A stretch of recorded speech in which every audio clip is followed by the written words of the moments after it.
Olá, bom dia! Está no ar o Jornal da Saúde deste sábado, 22 de novembro, aqui na Masper TV. Obrigado pela sua audiência. Vamos aos destaques do Saúde RS.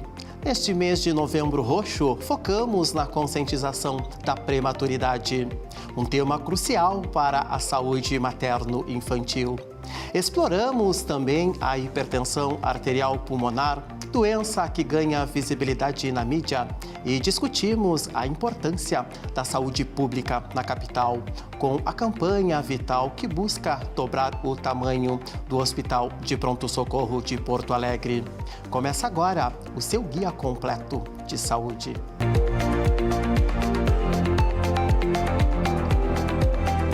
Novembro Roxo é um mês internacional de conscientização sobre a prematuridade. O mês serve para alertar sobre o aumento dos partos prematuros, mostrar os desafios que os bebês e suas famílias enfrentam e reforçar a importância da prevenção e dos cuidados desde os primeiros dias de vida. Para conversar sobre esse assunto, contamos com a presença da doutora Desirê Volkmer, pediatra e neonatologista, chefe do Serviço de Neonatologia do Hospital Moinhos de Vento. Bom dia, doutora. Seja bem-vinda novamente ao Saúde RS. Prazer recebê-la. Eu agradeço o convite. Um prazer estar aqui contigo hoje. Doutora, qual é o objetivo da campanha Novembro Roxo e por que é tão importante falar sempre sobre maturidade com a sociedade e as famílias? O Novembro Roxo traz à pauta a causa da prematuridade, os grandes desafios que a gente tem para prevenir o parto prematuro e também quando esse bebê nasce, os cuidados que ele necessita, assim como toda a trajetória da família.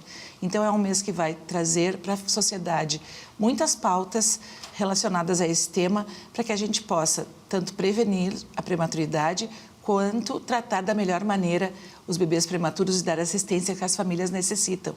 É um mês que todos os serviços de saúde estão envolvidos e acabam trazendo temas novos, evidências científicas e trazendo o melhor tratamento também para esses bebês. Então, é um mês de compartilhamento de informações com a sociedade, mas também com os profissionais de saúde. Como está o cenário da prematuridade no Brasil e no mundo?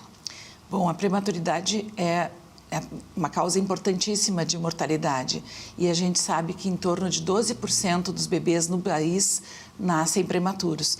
No mundo são quase 15 milhões de nascimentos ao ano e 1 em cada 10 bebês nasce prematuro. Então é um volume muito grande de pacientes que a gente encontra. Aqui no país, 12%, a gente está todo o tempo tentando trazer melhores condições de assistência para diminuir esse percentual, que ainda se mantém nesse patamar nos últimos anos.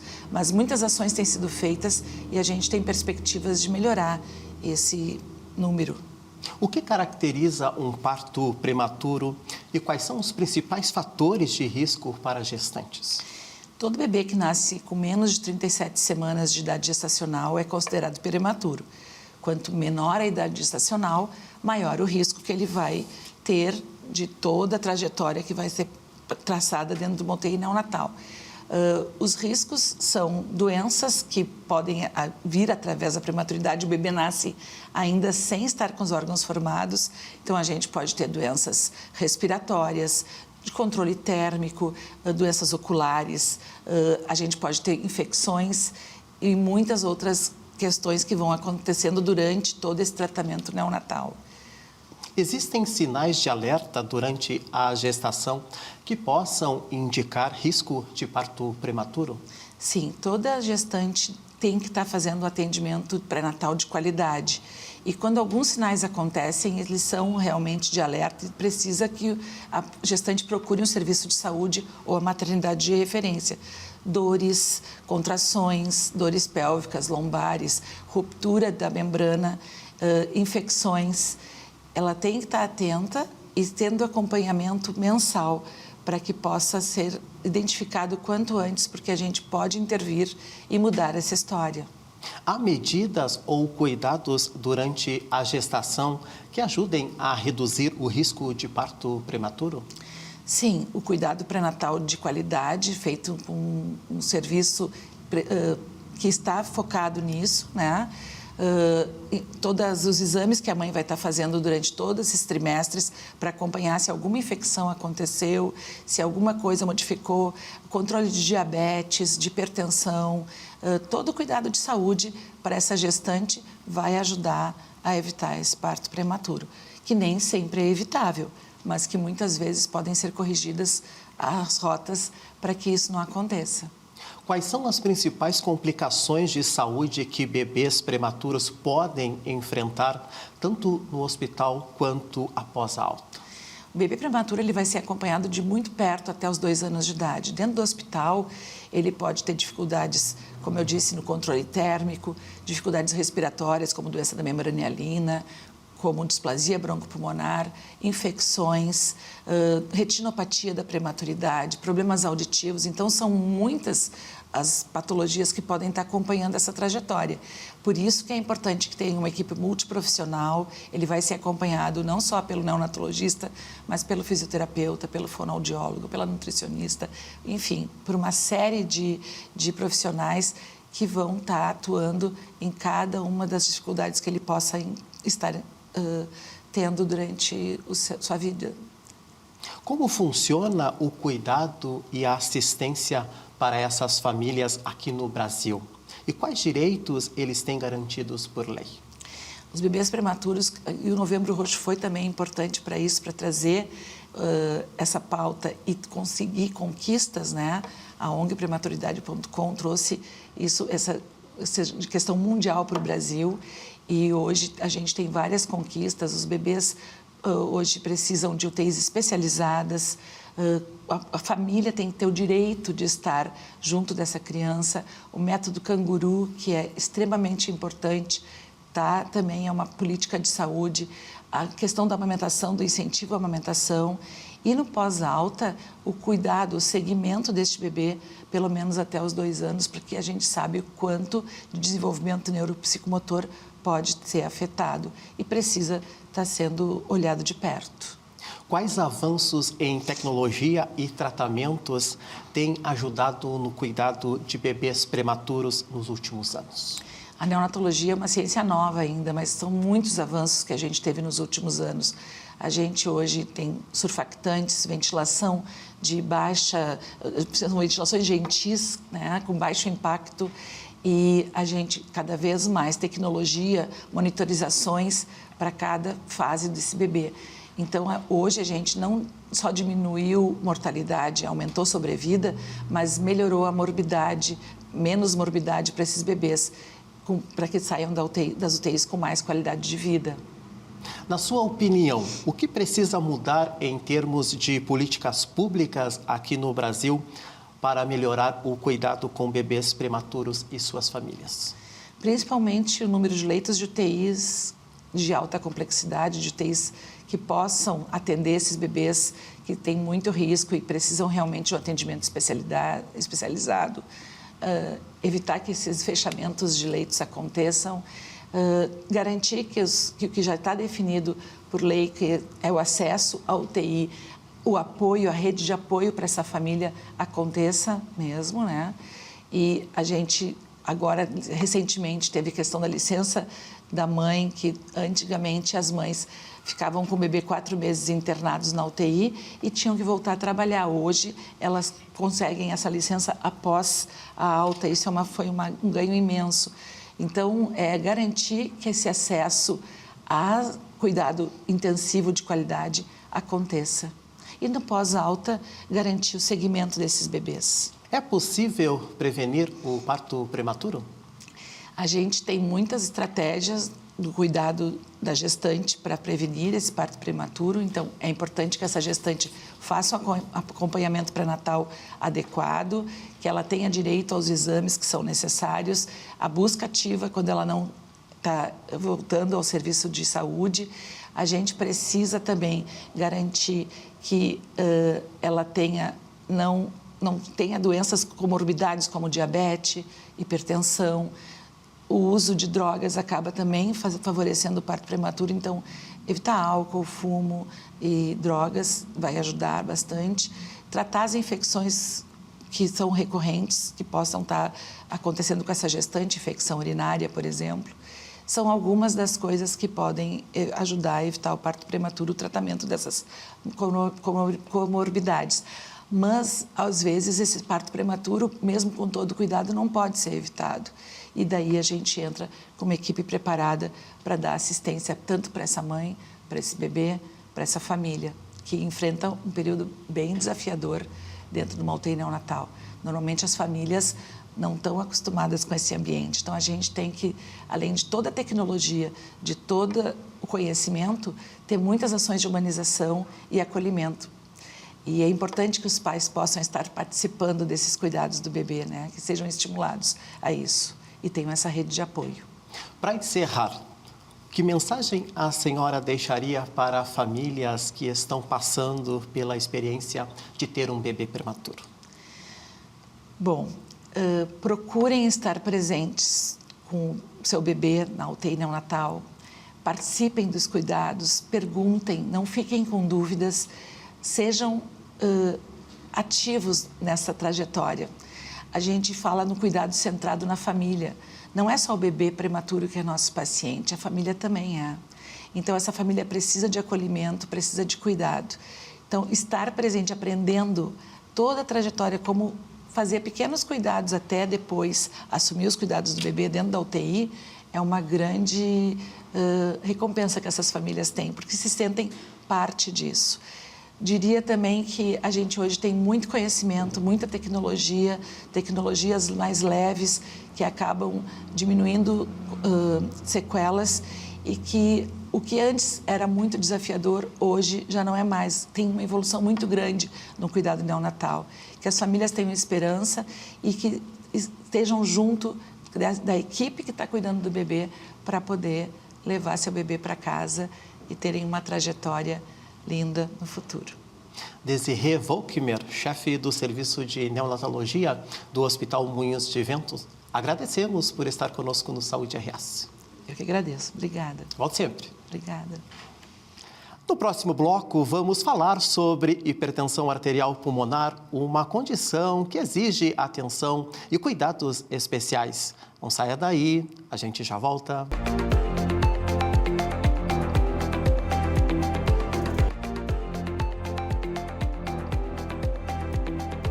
Saúde RS está de volta, o seu Jornal da Saúde, todas as manhãs de sábado, aqui na Masper TV. Em Três Graças, novela das 9 da TV Globo, a personagem Lígia, interpretada por Dira Paz, enfrenta uma batalha contra a hipertensão arterial pulmonar. Uma doença rara e grave, caracterizada pelo aumento anormal da pressão nas artérias dos pulmões. Para explicar mais sobre essa doença, recebemos a doutora Gisela Martina Meyer, cardiologista, chefe do Serviço de Hipertensão Pulmonar da Santa Casa de Porto Alegre. Bom dia, doutora. Seja bem-vinda ao Saúde RS. Prazer recebê-la. Bom dia, Paulo. Obrigada pelo convite para falar sobre esse assunto que é tão importante para nós e muito pouco divulgado, muito pouco conhecido na população. Então, é um prazer estar aqui e compartilhar um pouco desse conhecimento e até orientar um pouco a população também sobre essa doença que agora, através da novela, né, se tornou um assunto que está na boca do povo, né, como a gente pode falar. Doutora, eu começo a nossa conversa lhe perguntando o que é hipertensão pulmonar arterial e como afeta o organismo? A hipertensão pulmonar, na sua forma idiopática, ou seja, quando a gente não conhece a causa, ela é uma doença rara. Tá? Mas ela é uma doença que atinge os vasos pulmonares, ou seja, a pressão aumenta muito, exageradamente, dentro dos pulmões. Se eu tenho os vasos com pressão muito alta e com pouca circulação, eu tenho dificuldade de pegar o oxigênio, porque os vasos, se o sangue não circula adequadamente dentro do pulmão, eu não consigo fazer a captação adequada de oxigênio para que meu corpo receba oxigênio adequadamente. Então, com isso, o meu corpo inteiro sofre, mas em especial também o coração sofre, porque o coração tem dificuldade de bombear o sangue para dentro do pulmão que está com os vasos estrangulados, né? Então os pacientes têm essa pressão extremamente alta dentro do pulmão e o coração acabam morrendo de insuficiência cardíaca porque o coração tem muita dificuldade de bombear o sangue para dentro do pulmão. Ela tem várias causas conhecidas, né? As doenças do reumatismo, hepatite C, hepatite B, na sua forma mais crônica. A gente tem o vírus do HIV, em alguns doentes pode causar hipertensão pulmonar. As cardiopatias congênitas, os defeitos que os bebês nascem, também podem gerar hipertensão pulmonar numa fase mais tardia. Mas a forma mais grave é a hipertensão idiopática, que a gente desconhece a causa e que causa todo esse transtorno dentro dos vasos do pulmão. Quais são os sinais iniciais que podem identificar essa doença e como ficar alerta?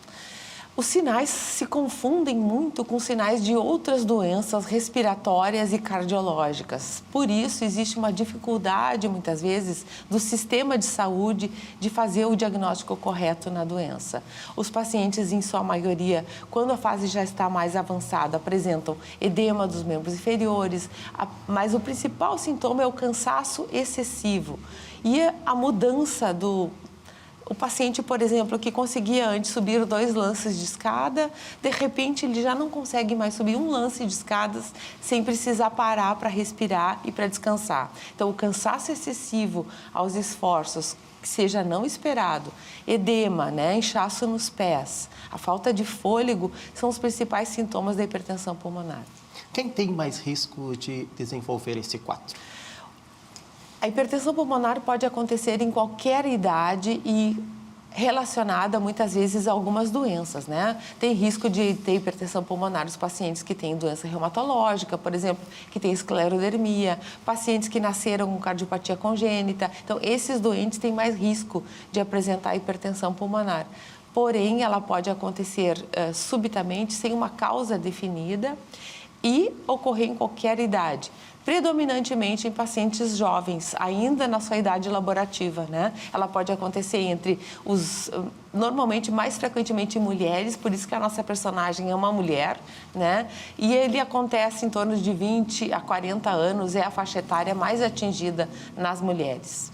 Como está a prevalência e o impacto da hipertensão pulmonar no Brasil e no mundo atualmente? Ela é considerada, em sua forma idiopática, como eu disse, uma doença rara, né? Então, a gente tem estimativa de 6 a 15 casos por 100 mil habitantes, então ela não é tão prevalente, né? E a gente precisa estar alerta porque ela é uma doença de alta mortalidade. Ela mata mais do que muitos dos cânceres que nós conhecemos. Então, se eu não tratar e não fizer um diagnóstico correto no paciente com hipertensão pulmonar, ele pode vir a falecer ou pode vir a óbito em torno de 2 anos se eu não tratá-lo. Então, no Brasil, existe toda uma preocupação do Ministério da Saúde, das secretarias de saúde, em ajudar a fazer um diagnóstico cada vez mais precoce da doença, para que a gente possa tratar mais rápido e o paciente tenha uma sobrevivência maior. Como é feito o diagnóstico e quais desafios existem para a sua detecção precoce? Então, o diagnóstico é feito através de uma suspeição por um ecocardiograma. Um ecocardiograma chama a atenção dos médicos de que o coração direito está aumentado, de que existe uma pressão aumentada dentro do pulmão. Então, o ecocardiograma é o exame de suspeição. E para mim, então, ter o entendimento definitivo e o diagnóstico definitivo da doença, eu preciso fazer um cateterismo cardíaco direito. Né? Então, esses exames são essenciais para que a gente possa realmente entender a doença e a dificuldade hoje é que existe na rede pública de saúde, né, uma demanda muito grande por ecocardiograma. Então, muitas vezes, os pacientes esperam um longo tempo até poder realizar um ecocardio na suspeita de hipertensão pulmonar e isso pode retardar tanto o diagnóstico quanto o tratamento da doença. Quais são os tratamentos atuais e como eles funcionam? Os tratamentos atuais evoluíram muito. A hipertensão pulmonar é uma doença que está muito dinâmica nas últimas décadas. A última década, em especial, trouxe medicamentos novos que trouxeram um novo fôlego para os doentes de hipertensão pulmonar. Por quê? Porque essas drogas, além de melhorarem os sintomas da doença, elas têm ajudado a gente a controlar a doença. Ou seja, a hipertensão pulmonar não tem cura, mas ela tem tratamento. E na última década surgiram drogas novas que, além de controlar os sintomas, modificam o desfecho da doença, né? Então, isso é muito importante para nós. Ultimamente, a gente viu lançar-se no mercado muitas drogas bem importantes para esse manejo. Quais são os avanços da medicina relacionados à hipertensão pulmonar e o que os estudos científicos dizem sobre o assunto? O que nós temos hoje de avanço? A Santa Casa de Porto Alegre é o centro no mundo com o maior número de pacientes em estudo clínico para desenvolvimento de novas drogas de hipertensão pulmonar. Então, a gente tem uma vasta experiência nessas terapias inovadoras em hipertensão pulmonar hoje, aqui no Rio Grande do Sul, Porto Alegre, o que é um motivo de muito orgulho para nós, na nossa instituição. Então, nós temos drogas que saíram agora, que estão modificando a doença, não só tratando. E a gente tem entendido muito mais as causas, como a doença se comporta e futuramente nós certamente vamos poder atuar muito mais importantemente sobre ela, entendendo melhor a genômica, a genética da doença, as causas dela e os mecanismos assim pelos quais a doença se desenvolve, para que a gente atue especificamente. A gente chama medicina de precisão. Esse é o futuro da hipertensão pulmonar, medicina de precisão nos doentes com HP. A senhora coordena o Centro de Hipertensão Pulmonar da Santa Casa de Porto Alegre. Poderíamos contar como o centro atua e qual é o principal propósito desse trabalho? Sim, o centro começou atuando porque o primeiro tratamento para a hipertensão pulmonar que nós tínhamos há muitos anos atrás era realizar transplante de pulmão. Como a Santa Casa de Porto Alegre é o centro pioneiro no Brasil e na América Latina em transplante de pulmão, muitos dos doentes que tinham hipertensão pulmonar no Brasil vinham para Porto Alegre para ser avaliados para transplante de pulmão. Agora, a gente tem outros medicamentos que são tão efetivos quanto e podem postergar a realização de transplante de pulmão. Então, a Santa Casa tem um centro multidisciplinar. Por quê? Porque a doença tem muitas causas, tem inúmeras causas. Então, eu preciso de uma equipe multidisciplinar para atendimento desses doentes. A gente tem doentes que vêm do Nordeste, pacientes que vêm da região Centro-Oeste para tratamento aqui na Santa Casa. Então, com isso, eu preciso de um assistente social que vai prestar auxílio para esses pacientes. A gente tem na equipe reumatologista, nós temos pediatra que atua junto conosco do Hospital Santo Antônio, nós temos, eu sou cardiologista, tem mais 2 pneumos que trabalham com a gente, tem médicos radiologistas especializados para o diagnóstico, que é um diagnóstico difícil e precisa então de um centro de referência que tenha multidisciplinaridade para que esse doente realmente seja atendido de forma global e que as necessidades do doente sejam, de fato, atendidas. Para quem vive com hipertensão pulmonar, qual recado a senhora deixaria?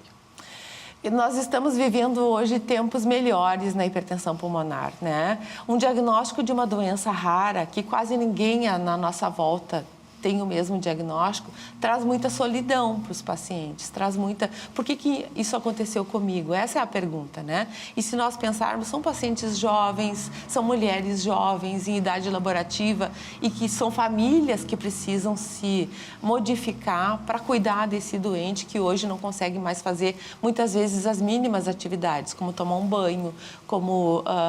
varrer a sua casa ou fazer o seu trabalho. Então, essas famílias se modificam. Então, o recado que eu dou é que nós temos hoje muitas medicações novas, que os pacientes não percam a esperança. Nós estamos vivendo agora uma década de grandes mudanças e certamente a próxima década vai anunciar tratamentos muito promissores e a doença vai deixar de ser esse fardo enorme para os pacientes que diariamente convivem com a possibilidade da morte.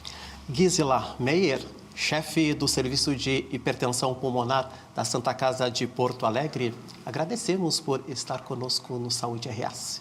Eu que agradeço a vocês, obrigada pela essa oportunidade e uma boa semana a todos. Volte sempre. No próximo bloco, falaremos sobre a campanha que visa dobrar o tamanho do HPS de Porto Alegre. Não saia daí, a gente já volta.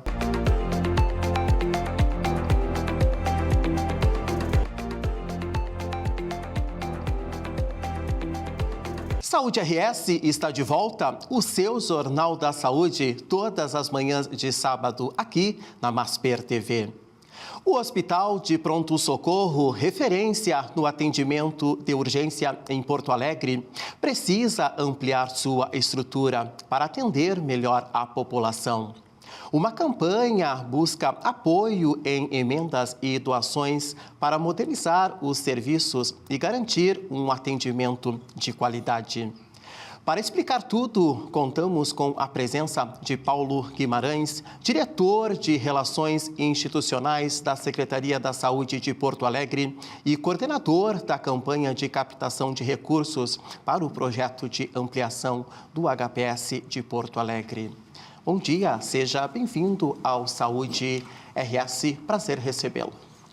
Prazer é todo meu, obrigado pela oportunidade e uma satisfação estar falando para o seu programa e para o seu telespectador. Paulo, qual é a situação atual do HPS? Como está sendo feita a gestão da instituição hoje? Bem, o HPS ele tem uma gestão plena, gestão municipal, pela Secretaria Municipal da Saúde, e ela tem as suas, vamos dizer assim, a sua gestão, ela é muito organizada, né? Nós temos lá uma diretora já há bastante tempo frente ao hospital, uma diretoria muito qualificada, uma diretoria técnica muito qualificada, e um hospital que está sempre com o seu financeiro em forma, né? Nós não temos déficits, nós não temos débitos, né? Ele é muito bem gestado essa questão financeira. De que forma a campanha de captação de recursos está sendo realizada e como a população pode contribuir com essa causa? Bem, nós temos, nesta campanha de busca de recursos, nós temos feito duas frentes. Tanto a frente pública, né, no setor público, buscando o quê? Buscando o apoio dos parlamentares, tanto vereadores como deputados estaduais e deputados federais e senadores, onde nós fizemos recentemente uma apresentação do projeto de ampliação do pronto-socorro para a bancada federal gaúcha. E também temos uma frente que é uma campanha para a população contribuir, para a sociedade civil contribuir, empresas, né? Temos visitado várias entidades, como Fiergs, Federasul, Farsul, enfim, para que todos se sensibilizem e ajudem a construir este anexo tão importante que ajudará a acolher melhor a nossa sociedade gaúcha, porque o HPS hoje está pequeno, né? O HPS, desde a sua fundação em 1944, ela tem o mesmo espaço físico, exatamente porque está encravado no bairro Bonfim e não havia espaço físico para a sua ampliação. Há uns anos atrás, a Prefeitura de Porto Alegre e o HPS adquiriram uma área atrás, na rua José Bonifácio, virado em frente ao Parque da Redenção, e esta área haviam casas, haviam prédios. Com o passar do tempo se fez todo o processo judicial, se fez a demolição desses imóveis e agora está a área pronta, plana, somente aguardando recursos para então se começar a construção do anexo. O que está faltando nesse momento para se atingir os recursos necessários e quanto é o montante para levar adiante o projeto? O projeto total, há uma perspectiva de 140 a 150 milhões. 110 milhões para a construção do edifício, do anexo, da edificação, que nós teremos ali em torno de 8 andares, e mais 110 leitos. Ou seja, nós possuímos no HPS 95 leitos. E nós teremos na construção do anexo mais 110 leitos. Então, será o dobro, praticamente, de leitos.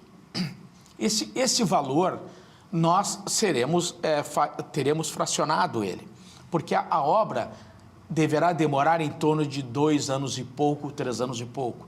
Então, nós estimamos que com 40 milhões por ano, nós consigamos já dar o start dessa obra ano que vem, 2026, e aí seguiremos nos anos seguintes. Como tem sido a parceria entre o setor público e a sociedade civil nesse projeto de ampliação? Aí, como eu disse a você, há interesses e há vamos dizer assim, uma gratidão da sociedade como um todo ao HPS. Porque o HPS, historicamente, é um grande salvador de vida, né?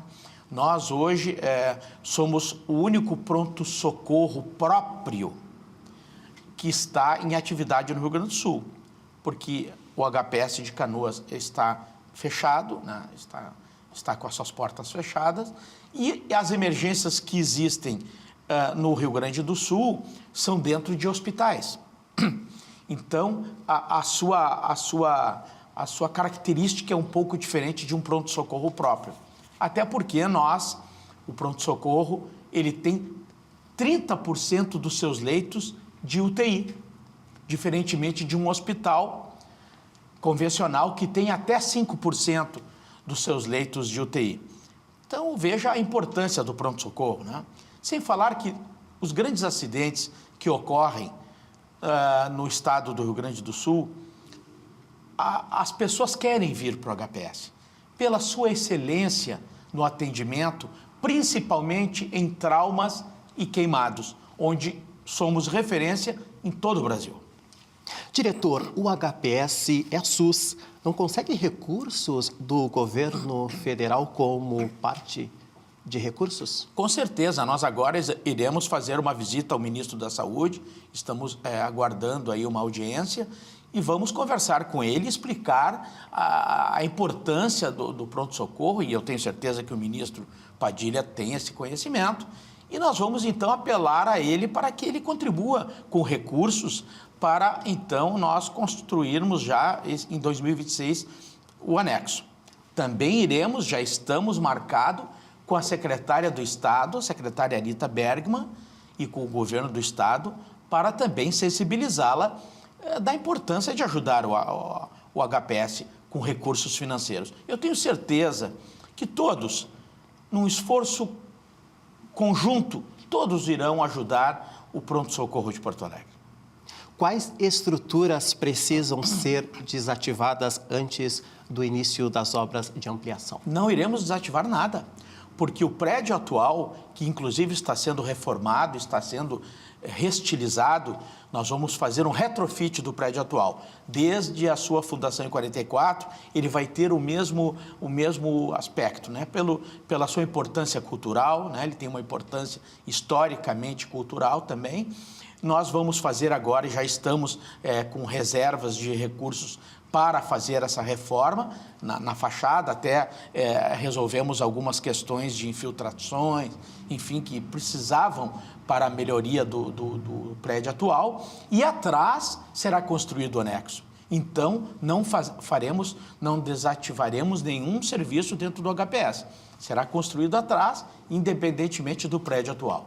O atendimento à população não será afetada? Não será afetada de forma alguma, e daí poderemos tocar tranquilamente essa obra que ficará independente do prédio em frente.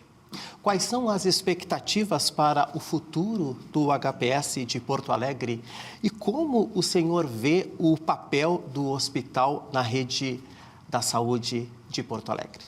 Nós estamos projetando o pronto-socorro com essa nova ampliação, com esse novo anexo, para mais 80 anos. O HPS fez 80 anos ano passado e nós estamos projetando ele para mais 80 anos. Lá ele terá um hospital moderno nesse anexo, um hospital que atenda questões diversas de um hospital moderno no mundo, né? Lá nós teremos uma ala de ressonância magnética que o atual prédio não possui, e não é porque não quer. O prédio do HPS atual, o prédio antigo, ele não tem estrutura e capacidade para se ter uma ala de ressonância magnética. Um exame tão importante que aprofunda um diagnóstico mais elaborado de uma lesão, por exemplo, né? Se necessita um exame de ressonância magnética. Isso exige uma infraestrutura elétrica, de paredes, enfim, de toda uma infraestrutura específica para esse tipo de exame. Nós teremos o próximo anexo. Nós teremos também mais leitos de UTI para traumas, mais leitos de UTI para queimados, mais leitos de UTI de enfermaria. Enfim, será uma ampliação grande, né? E que a gente projeta para mais 80 anos. Nós teremos certeza que com essa ampliação nós iremos acolher melhor o paciente e as pessoas do nosso Rio Grande. Para quem gostaria de ajudar na campanha, como fazer as doações? Bom, existe o site da Fundação Pro-HPS. O site da Fundação, que é fundação@portoalegre.rs.gov.br, ali o cidadão, a cidadã pode entrar neste site e irá acessar o quê? O Pix, a conta da fundação que irá destinar esses valores para a construção do anexo. O Pix é hps.expansão@gmail.com. É bom deixar claro para os teus telespectadores, Paulo, de que a fundação, ela por ser fundação privada, ela é auditada, fiscalizada pelo Ministério Público Estadual. Então, todos os valores que ingressarem nesta conta do Banrisul, na fundação, serão destinadas exclusivamente para a ampliação do HPS. É bom que o seu telespectador saiba disso, porque as pessoas muitas vezes têm preocupação em destinar valores. Mas isto é um trabalho muito sério, é um projeto muito sério e tem, graças a Deus, o acompanhamento do Ministério Público, que tem nos ajudado muito. Então, o telespectador pode ficar tranquilo que todos os recursos serão destinados para esta magnífica obra. Paulo Guimarães, diretor de Relações Institucionais da Secretaria da Saúde de Porto Alegre, agradecemos por estar conosco no Saúde RS. Eu que agradeço a oportunidade de falar um pouco deste projeto incrível que é a ampliação do HPS. Muito obrigado a você. Você pode participar do programa pelo nosso Instagram, @MasperTV, ou através do WhatsApp 51995171412. Hoje ficamos por aqui. Agradeço a sua audiência. Estaremos de volta na semana que vem. Até lá e um bom final de semana. Se cuidem.